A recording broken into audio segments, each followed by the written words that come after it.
안녕하세요. 이지의 이지하게. 오늘은 사도행전 16장 말씀을 묵상해 보았습니다. 그동안 코로나19가 장기화되고 사회적 거리두기가 끊임없이 연장하고 변하고 했죠.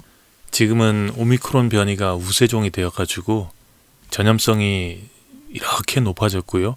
반면에 치명률은 좀 낮아진 그런 단계입니다. 그렇지만 어쨌든 그로 인한 코로나 블루로 인해서 답답함과 우울감 또 감염에 대한 불안을 가진 사람들이 여전히 적지는 않습니다. 그래서인지 전보다 마음 건강에 대해서 더 관심들이 늘었고요. 정신과나 심리 상담도 되게 많아졌죠. 코로나 블루는 다들 아시다시피 코로나의 장기화로 인해서 일상에 큰 변화가 생겼어요. 그래서 우울하거나 무기력해지는 것을 뜻하는 신조어입니다. 평소에 아무렇지도 않게 할 수 있었던 것들, 또 만남들을 가지지 못하고 주로 집에 틀어박혀 있거나 함부로 외출을 하지 못해서 이렇게 되는 건데요. 한국건강증진개발원의 조사에 따르면은 이 코로나 블루의 원인은 사회적인 고립감, 건강염려, 일자리, 체중 증가, 또 다른 기타 순위들로 걱정들을 하느라고 우울해졌어요. 시간이 많이 지났고 비교적 가벼워졌다고 하는 증상으로 한편으로는 안심이 되기도 하지만 매일 나오는 확진자나 또 직장이나 양육 문제를 생각하면 여전히 걱정은 되죠. 이것을 잘 이겨나가기 위해서 고민하는 것들이 있습니다. 첫 번째는 사회적 거리두기는 유지하되 전화나 문자 등으로 가족이나 친구와 자주 연락하면서 마음의 거리는 가깝게 가질 것. 두 번째로는 집 안에만 있지 말고 마스크는 착용한 채로 가벼운 운동과 산책으로 몸과 정신의 활력을 유지할 것. 셋째는 집에만 있다고 생활을 불규칙하게 가지지 말고 규칙적인 생활을 유지하면서 일정한 생활 리듬을 가질 것. 또 넷째로는 공포감이나 불안을 자극하는 그런 가짜 뉴스를 주의할 것. 이렇게 써 있습니다. 그런데 사실 코로나 블루 때문에 사회 집단적인 우울감이 오기는 했지만 원래부터 이런 우울감은 지속적으로 있어 온 것은 사실이죠. 사회 집단적이든 개인적이든 어떤 형태로든 말입니다. 어쨌든 문제의 핵심은 생각지도 못한 변화가 생겼는데 이 변화는 늘 그렇듯이 외부로부터 왔다는 거예요. 내가 자의적으로 또 자발적으로 그래서 의지가 있는 그런 것들이라면 좀 얘기가 다른데 내 자발적인 의지는 전혀 반영되지 않고 그래서 아무것도 할 수가 없다는 벽 앞에 서 있는 느낌이겠죠. 그래서 우울하고 무기력합니다. 네이버 웹툰에 닥터 앤 닥터 육아일기라는 웹툰이 있어요. 서울대 공학 박사가 산부인과 전문의 아내를 만나서 자식을 낳고 살아가는 그런 과정을 그려놓았는데요. 참 우여곡절이 많습니다. 눈에 띄는 것은 삶의 변화의 과정에 대한 이야기들인데 이 둘이 만나서 결혼해서 변화가 생겼죠. 또 자식이 생겨서 삶의 변화가 생기고 육아로 인해서 생긴 경력 단절로 삶의 변화가 생기고요. 병 때문에 삶의 변화가 생기는 그런 과정 자체가 들어가 있습니다. 작가는 혼자서 잘 살고 있던 사람이에요. 집안이 넉넉하지는 않았지만 열심히 살았고요. 서울대에서 박사과정까지 밟고 있던 사람입니다. 그러다가 우연히 만나게 된 여인과 결혼을 하고요. 약간의 삶의 변화가 생깁니다. 이제부터 내 마음대로 다 할 순 없어요. 작은 지출 하나도 아내와 상의한 후에 진행해야 됩니다. 그러다가 이제 자식이 생겼어요.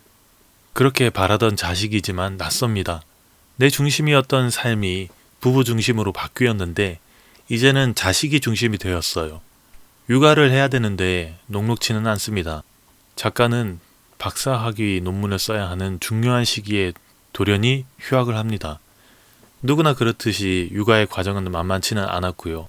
그렇게 3년이 흘렀고 이제 아이가 어린이집을 가면서 시간적인 여유가 좀 생겨서 복학을 했고요.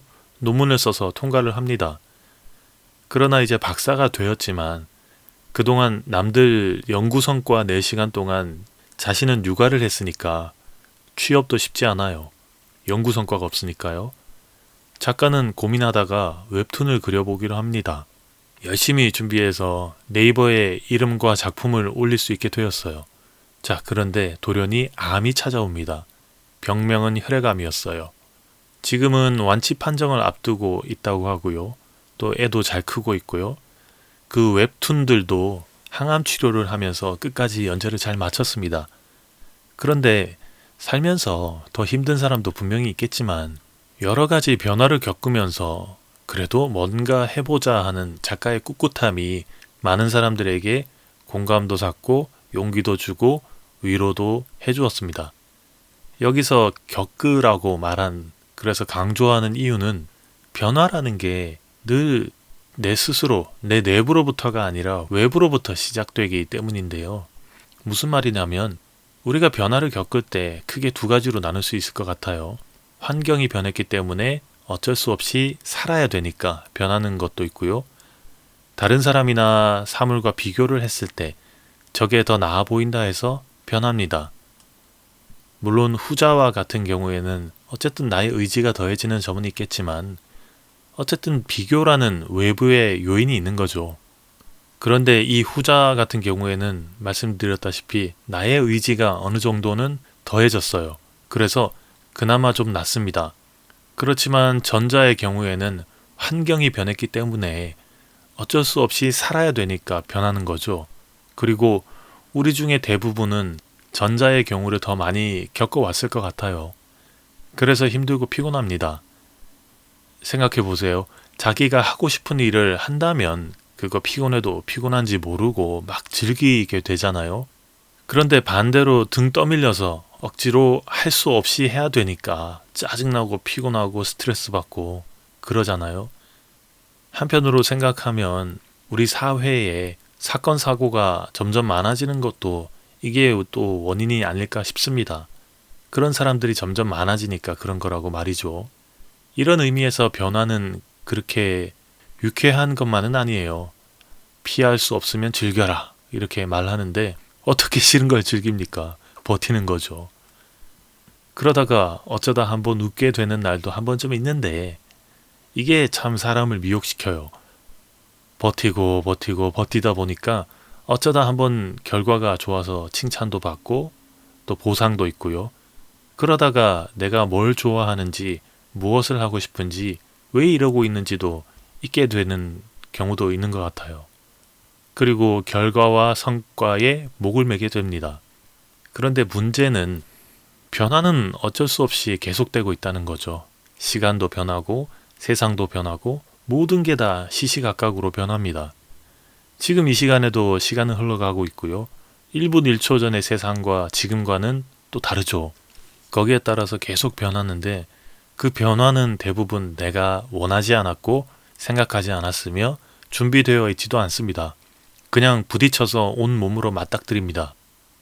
그래서 이제 우리는 마음의 문제를 생각합니다. 성경에서는 이렇게 말했어요. 잠언 4장 23절을 보면 모든 지킬 만한 것 중에 더욱 네 마음을 지키라. 생명의 근원이 이에서 남이라. 또 골로새서 3장 15절에서는 이렇게 말을 했습니다. 그리스도의 평강이 너희 마음을 주장하게 하라. 너희는 평강을 위하여 한 몸으로 부르심을 받았나니 너희는 또한 감사하는 자가 되라. 변화 속에서 나는 어떤 마음을 가지고 있을까요? 그 마음을 지키면서 변화에 몸을 싣고 갈 건지 아니면 그냥 떠밀려 휩쓸려 갈 건지. 전자는 사건 사고를 만나면 그래도 살아보려고 하고요. 막히면 돌아가 보려고 하기도 할 것 같아요. 후자는 그냥 그 자리에 주저앉아만 있을 것 같습니다. 죽지 못해 살게 될 것 같아요.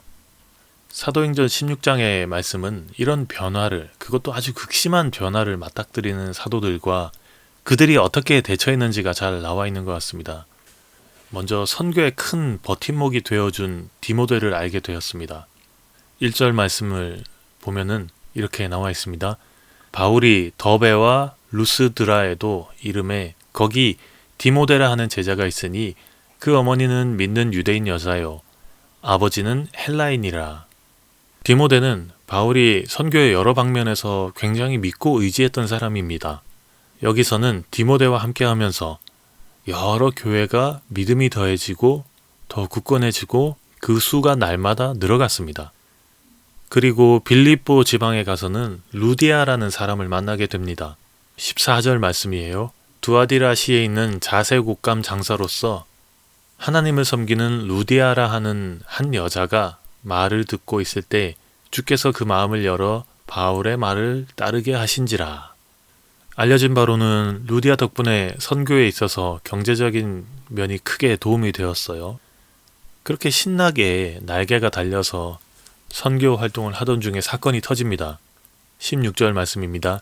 우리가 기도하는 곳에 가다가 점치는 귀신 들린 여종 하나를 만나니 점으로 그 주인들에게 큰 이익을 주는 자라. 한 귀신 들려 있던 여인을 만났는데요. 이 여인이 막 쫓아다닙니다. 스토커처럼요. 막 쫓아다니면서 선교 활동을 방해해요. 가만히 있었으면 괜찮았는데 막 쫓아다니니까, 그리고 방해를 하니까 도저히 참다 못한 바울이 예수님의 이름으로 귀신을 쫓아냅니다. 그러자 일이 터졌어요. 영업 방해로 인한 손해배상 소송이 들어왔고요. 바울은 죽지 않을 만큼 신나게 두들겨 맞고 감옥에 갇혔습니다. 선교 현장에서 여러 순탄한 하나님의 예비하심을 보다가 갑자기 뜻하지도 않게 맞고 갇혔습니다. 생각해보면 그 여인이 쫓아오지만 않았어도 이런 일은 없었을 것 같은데 너무 괴롭게 하니까 그냥 한마디 했을 뿐인데, 자, 그렇다면 따지고 보면 쟤들이 내 영업을 먼저 방해했으니까 쟤들이 벌을 받아야지 내가 받으면 억울한 일 아닙니까? 큰 변화의 사건에 휘말렸습니다. 내가 의도하지 않았고 원치도 않았지만 신나게 두들겨 맞고 감옥에 갇혔습니다. 그 마음이 과연 어땠을까요? 생각해보면 억울하고 짜증나고 했을 것 같아요. 욥이 그랬던 것처럼 전능자의 화살이 내게 박혀서 내가 이 고생 중이라고 한탄할 것 같습니다. 억울하다고 소리치고 맞소송하고 아주 난리 날 것 같은데요. 그런데 놀라운 일이 있었습니다. 바울은 거기에 대해서 먼저 말했던 기록이 없어요. 나중에 풀려난 후에야 자신이 로마 사람이라는 것을 밝히기는 하지만 그 전에 무슨 말을 했다는 기록은 없습니다. 그리고 더 놀라운 이야기는 이겁니다. 25절 말씀인데요. 한밤중에 바울과 실라가 기도하고 하나님을 찬송하며 죄수들이 듣더라. 한밤중에 기도하고 하나님을 찬송했다고 합니다. 여러분, 이게 가능할까요? 극한의 변화 속에서 억울하다고 소리치지도 않았고요. 누군가를 원망하거나 하지도 않았어요. 그저 바울과 실라는 기도하고 하나님을 찬송했다고 합니다. 어떻게 이럴 수 있었을까요? 물론 그 마음속에 어떤 생각이 있었는지는 아무도 모르죠. 하나님만 아시겠습니다. 그 위대한 다윗도 겉으로는 하나님이 기름 부어 세우신 왕을 죽일 수 없다 그렇게 얘기했지만 시편에서는 그를 죽여주기를 간곡하게 비는 장면도 있습니다. 너무 억울하니까, 너무 속상하고 그러니까요. 그러나 아마도 답은 하나님이 자신들을 인도하실 것이라는 그 굳센 믿음, 그리고 그 믿음으로 내 마음을 지킬 수 있게 인도하신 성령님의 역사라고 밖에는 말할 수 없을 것 같습니다. 개인적으로 참 기독교적이다 하면서 좋아하는 말이 있는데요. 맹자의 말입니다. 그러므로 하늘이 장차 어떤 사람에게 큰 임무를 내리려 할 때는 반드시 먼저 그의 마음을 괴롭게 하고 그의 육체를 고달프게 하고 그의 몸을 굶주리게 하고 그의 생활을 궁핍하게 하고 그가 행동할 때 하고자 하는 바에 어긋나게 하고 혼란스럽게 하기도 한다. 왜냐하면 하늘은 이렇게 함으로써 그의 마음을 분발시키고 그의 인내심을 북돋아 주어 그가는 잘할 수 없었던 바를 더욱 잘할 수 있게 도와주려는 뜻이기 때문이다. 여러분, 나는 변할 수 없고요. 변하는 세상, 변하는 환경에 따라서 적응하기도 힘듭니다. 일상생활에서 마주하는 현실들은 아주 지긋지긋할 수도 있고요. 지루하고 재미없어요. 그런데 거기서 그리스도의 사랑을 실천하라니까 이건 어불성설이죠. 나 하나 변하기도 어려운데 남을 어떻게 변화시킵니까? 게다가 사랑해야 된다니까 더 어렵죠. 그렇지만 하나님은 하신답니다. 하나님은 나를 변하게 하시고 그동안은 잘할 수 없었던 것을 잘할 수 있도록 도우신답니다. 바울과 실라는 감옥에서 기도하고 하나님을 찬송했어요. 바울과 신라의 힘만은 아니었을 겁니다. 하나님이 하신 거겠죠. 이 하나님은 우리도 기도와 찬송이 나오도록 하실 겁니다. 기도하겠습니다. 하나님, 하나님께서 말씀하신 일을 하나님의 이끄심에 따라 하나씩 해나가고 있습니다. 그 비전은 작게는 내 생활에서 크게는 이 세상을 향해 있습니다. 그러나 그 와중에 힘겹기도 하고요. 억울하기도 합니다. 괜히 몸과 마음이 한밤중에 깊은 옥에 갇혀있는 것 같기도 합니다. 하나님 그 마음 아시지요? 저에게 용기를 주시고 또 힘을 주셔서 한밤중에 그 깊은 옥에서도 기도와 찬양을 한 바울과 실라처럼 하나님께 기도하고 찬양하게 하시고 그 후에 바울과 실라가 겪었던 일들을 하나님께서 이끄시는 그 역사를 저희도 보게 하옵소서. 예수님의 이름으로 기도합니다. 아멘.